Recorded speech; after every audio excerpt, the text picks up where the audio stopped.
Hi, xin chào tất cả các bạn nhé. Chào mừng các bạn với channel của mình. Này chúng ta lại đến với kênh Kitten Mèo VN.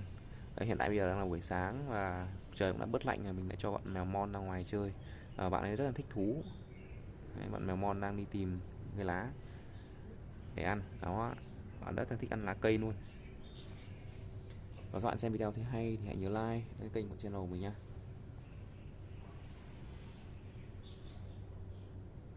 Đây là mèo Mon.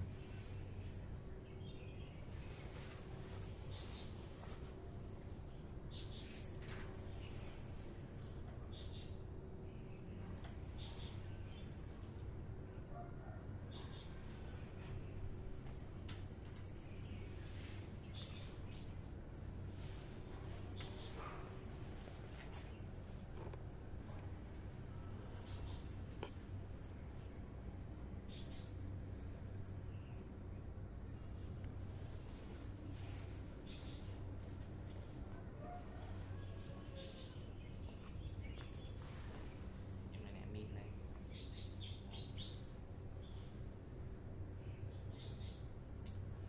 Mỗi buổi sáng mình sẽ cho các bạn ra ngoài chơi một lần cho thoải mái. Nhưng mà bên ngoài rất lạnh.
Mon.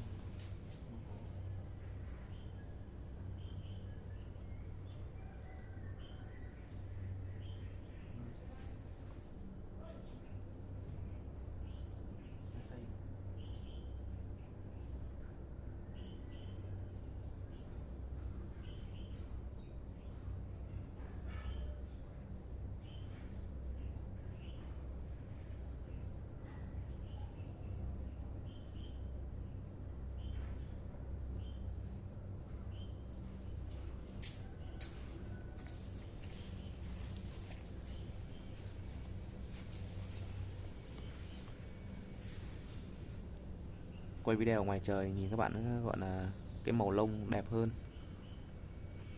ánh sáng bên ngoài nó khá là đẹp so với những video mình quay trong nhà. Nhưng mà tại bây giờ nó là mùa đông nên chúng ta không thể quay nhiều.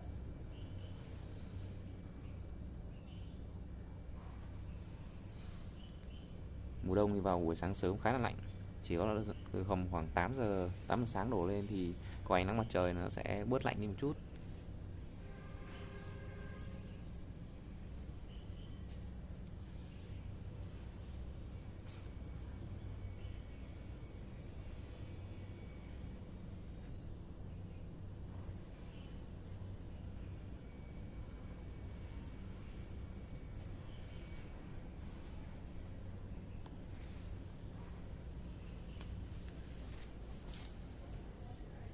Mon vẫn đang ra chỗ lon bộ.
Đây, nhà mình có một cái tổ ong khá là to, anh em nhìn chưa?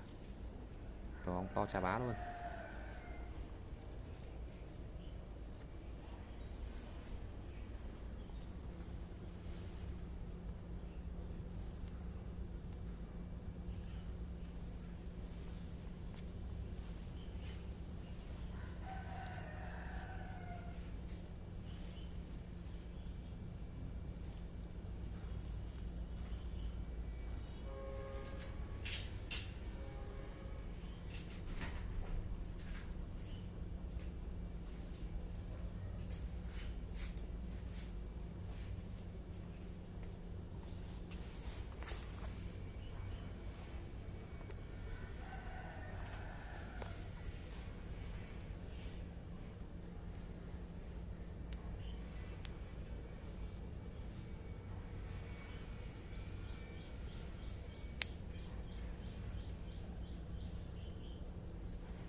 Bạn Mon mẹ bạn ấy đang ăn cái lá khô.